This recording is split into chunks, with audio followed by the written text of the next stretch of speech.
I'm Avery Davidson. And I'm Kristen Oaks-White. Thank you for joining us for This Week in Louisiana Agriculture. The 2026 Louisiana legislative session begins on Monday, March 9th.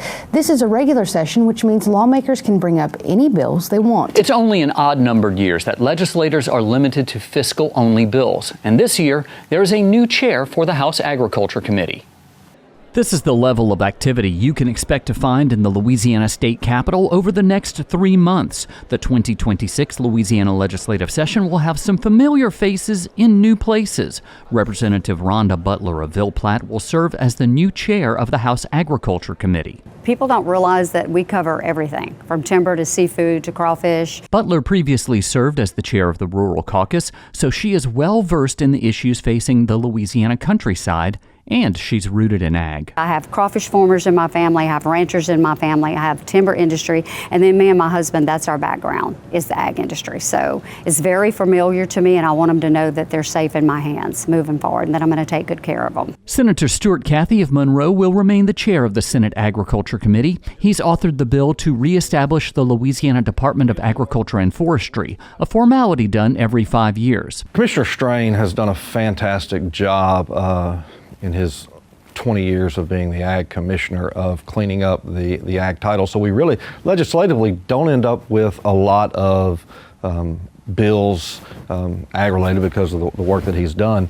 Really, it's making sure that the protections that we have in law existing remain. Things around tax exemptions for farmers, input tax exemptions.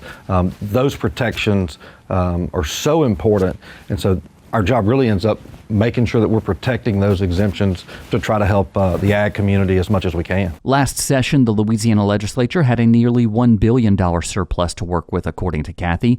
That might not be there this year, but still put these lawmakers in a good place. When we have surpluses, it allows us to go and make improvements to infrastructure. Things like rural water that we've spent almost $1 billion over the last 6 years improving.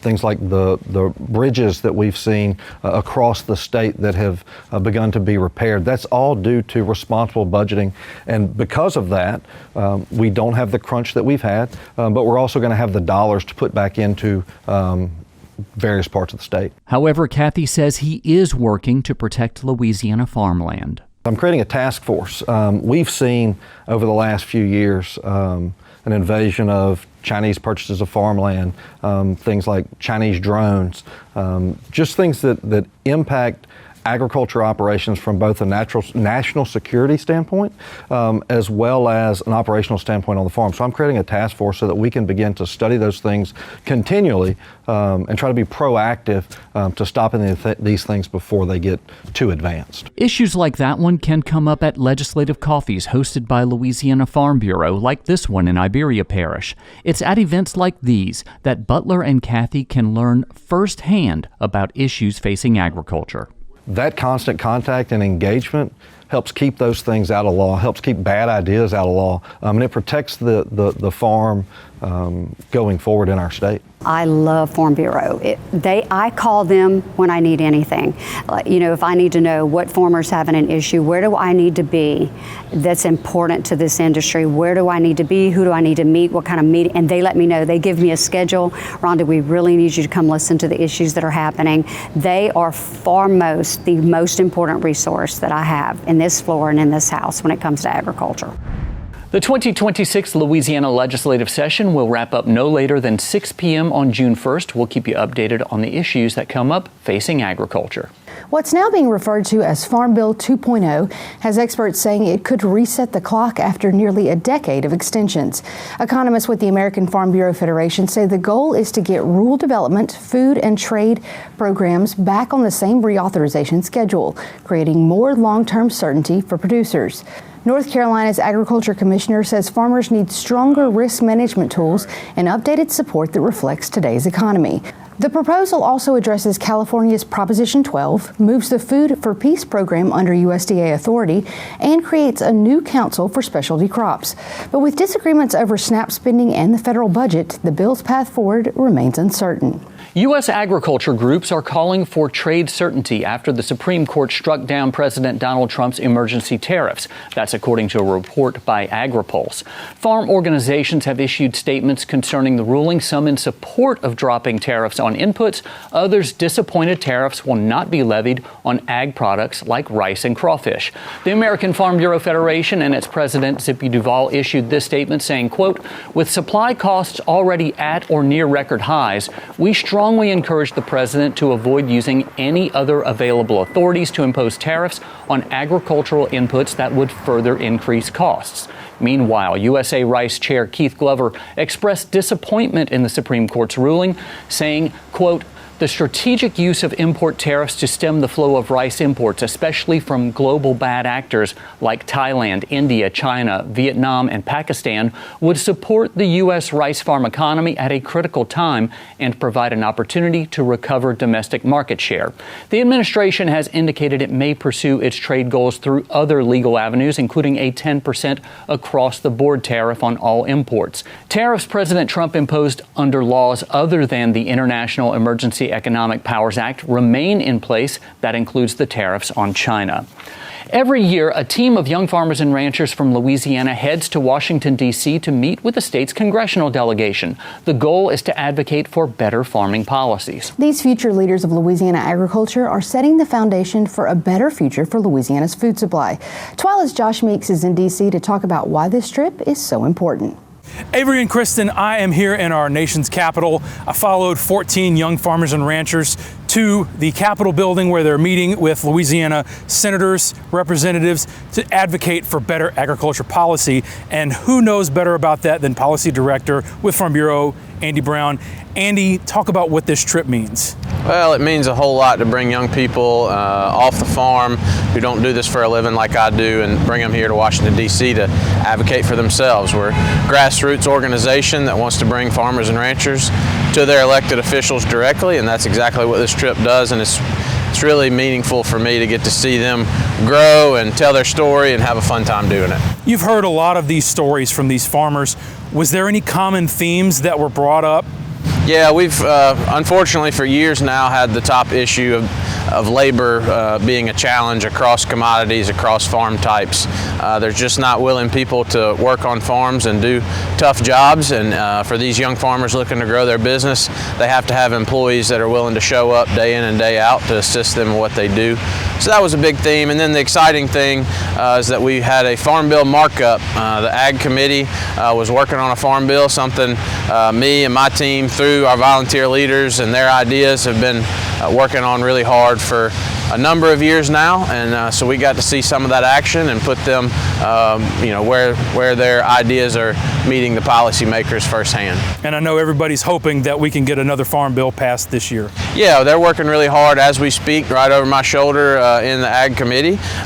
We don't have a Louisiana member on that committee, but we've certainly used our delegation and their expertise and their leadership to try to influence this process and get some Louisiana priorities on the table over the next few days. So we're excited to see that get out of committee, and then we'll be working with our delegation to get it across the floor. Andy Brown, thank you. Follow us on TWILA. We're going to be sharing some of these stories from these young farmers and ranchers. You'll hear from some Louisiana congressional delegates as well. Plus, we'll be tracking everything Farm Bill. For now, reporting from Washington, D.C. for This Week in Louisiana Agriculture, I'm Josh Meeks. We'll hear more from Josh and our young farmers and ranchers about what exactly came out of those meetings in our show next week. While it's still cold in D.C., things are heating up in Louisiana, especially crawfish season. For most folks, it's a good time, and it has to come from somewhere. This week, TWILA's Neil Melanson talks to one farmer who specializes in showing exactly where those good times roll. Jude Mike looks like a professional as he works his crawfish boat. He is, but he got his first start as a tour guide. In fact, his family business wasn't touring the swamps of Louisiana until a few years ago. My dad had a marina about 4 years ago. He was diagnosed with throat cancer. We had to sell the marina, and I needed another form of revenue so that I can sustain my family. And what happened was I sold my airboat. I used to do airboat tours in the Atchafalaya Basin, And we had just so happened to build this little 5-acre pond behind me. That little 5-acre pond now serves as a destination for people all over the world. Mike says he had to learn the business from the ground up. I had to figure out what amount of seed to plant, and me not being a rice farmer, I didn't even know a rice farmer I could call and say, hey, how many pounds of seed should I be planting in a 5-acre pond? Today, Mike and his son Branch have Clark Stewart and his son Will aboard from North Carolina. Stewart says they have crawfish back home, but not like this. The way Jude has it here, where he really pays attention to the oxygen, to the food that they eat, to the circulating the water. It's been a real educational experience for both of us. You know, we have some crawfish at home. Certainly nothing you can do on a commercial scale, nothing like this. As you can see, Will Stewart is a hard worker and took to crawfishing naturally. For him, it's all about one thing. It's fun. It's just a good way to run around. Mike says it's an educational experience for everyone aboard, and his appreciation for the farmers who do it full time only goes up. I bow to these guys. I mean, farming in Louisiana is tough already because you have 80 degrees one day, the next day you could be snowing. Freezing temperatures, drought, too much rain's a problem as well. It's more than a respect that I have for all the farmers in South Louisiana. All that hard work is rewarded finally with a crawfish boil. The hospitality is all part of Louisiana's culture, Mike says. And what's the final verdict on how good it is? Reporting from Breaux Bridge, I'm Neil Lawsaw. March is usually when crawfish season really kicks into high gear here in Louisiana. If you're interested in going on one of those tours, we'll link you over on our website at twilatv.org. Well, still to come on TWILA, putting the farm on social media. One Louisiana woman is making huge strides on TikTok. Plus, gather around the pig as high school students learn the cultural significance of a boucherie. You're watching This Week in Louisiana Agriculture, the only TV show bringing Louisiana farmers and consumers together every week.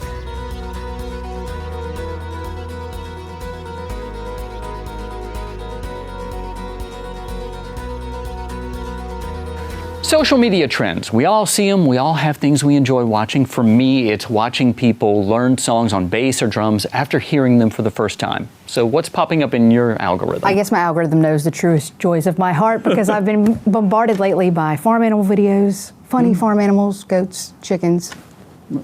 Always. I guess that's what. I'm not surprised. Well, but have you heard of Dirt Cheap hauls? That's where a content creator goes shopping and shows what they found at the store, dirt cheap. That's where it all began for a Louisiana farmer who is growing a following while growing their herd. TWILA's Carl Wiggers takes us behind the scenes of a Louisiana farmer and social media influencer. Good morning. I'm about to back this puppy up to the silo fill up and we're going to get our day started. Let's go. It may look polished when you see it here, but behind the scenes, maybe not so much. And when she was like, what kind of tripod do you use? And I was like, baby, I don't use a tripod. I use a block and a brick. This is normally how So normally, this is closed. Macy Rushing is a first-generation cattle farmer in Kentwood. She is setting up her shot and getting ready to go feed the cows with a few thousand of her friends on TikTok.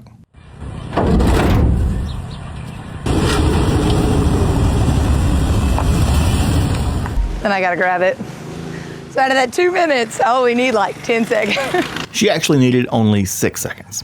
She films it all, loading the feed into the truck, Filling up, and then we're headed out. Let's go. dropping the feed, I've got great arm strength. working cows through the pens, all to share a little piece of her life on the farm. I would see everybody share their day, and I thought that was so neat.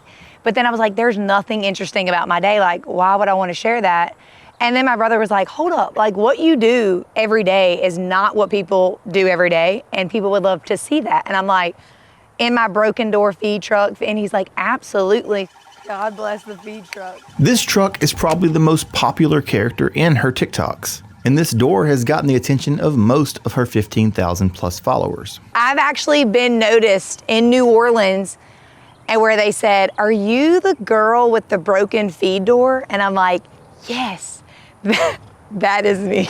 It's led to a lot of engagement with followers in the comments, as have her videos about her husband, Matt. He came to mind when I asked her about her most popular video to date. I think I was complaining about my husband. If that's the correct one I'm thinking about, I don't even know. Oh shoot, almost all of them I'm complaining about. So my husband's on the way up here unexpectedly, and he is not in a good mood. So after we finish feeding, we're gonna avoid him at all costs. That means if you see me picking up sticks on the side of the road, mind your business. I'm trying to stay as far away from him as I can.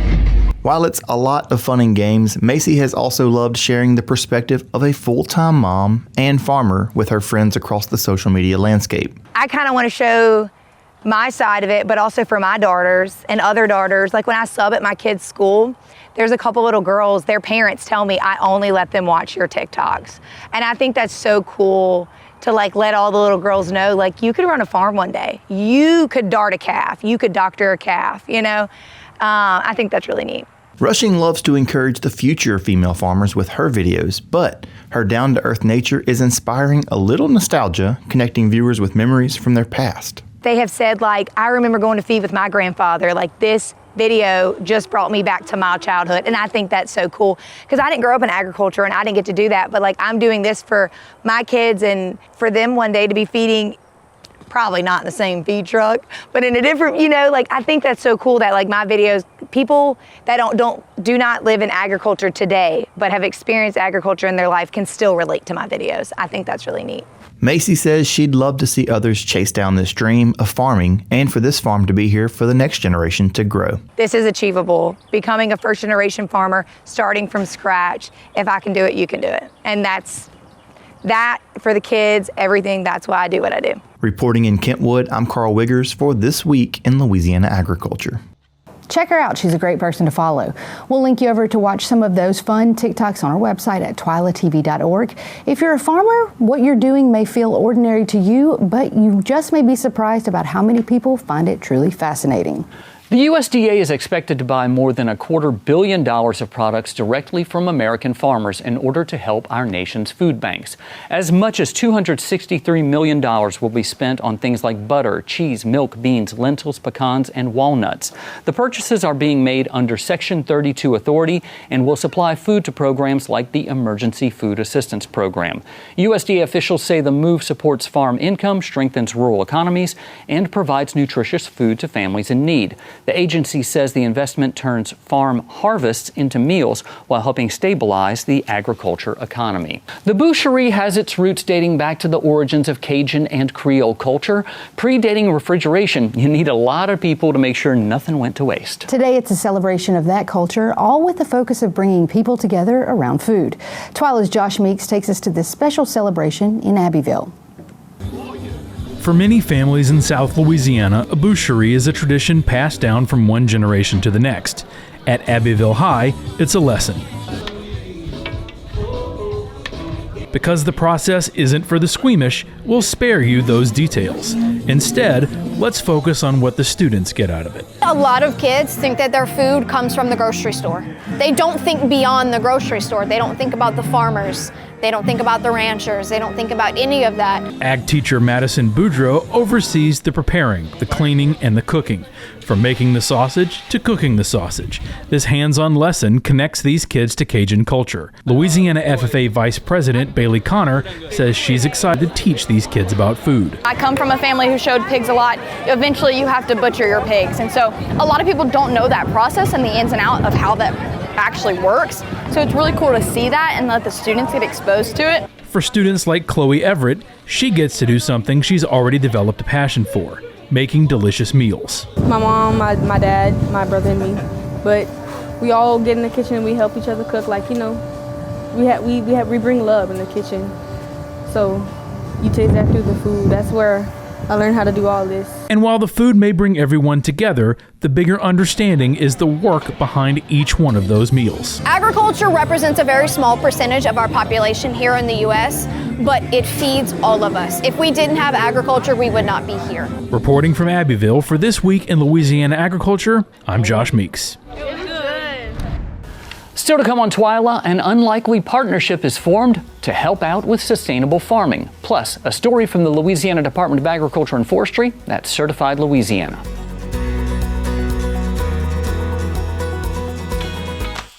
I love it because I love cooking and I love people to be satisfied when they eat my food. Have you ever heard of peach cobbler chicken tenders? Wait till you eat it. How you doing, Hello, Commissioner? how are you? All right, sir. Good How to you see doing? you. Mike. Eddie. Well, show me what you got. All right. We are in Marrero, Louisiana at the moment where the barbecue team actually started from the barbershop.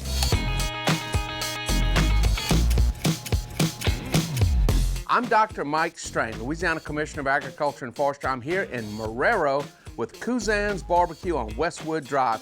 About 2013, a group of guys that we just love cooking, and we would talk so much smack on the weekend for football games. We just started competing and making barbecue for everybody in the neighborhood. And the next thing we knew, we were competing. That's how Kuzan started. Bunch of family members and friends. We're able to help some of the brightest minds through the barbershops. I'm a dad to a lot of kids. That's not mine. So I met the Kuzan family of Kuzan Barbecue and the whole team when we were at the Louisiana Restaurant Association. They're one of our certified family of companies. This barbecue looks so much better than mine. Oh, I bet that's good, huh? Yes. Boy, that would be good on some chicken cooked on Sunday, wouldn't it? Oh, yeah. Oh, yeah.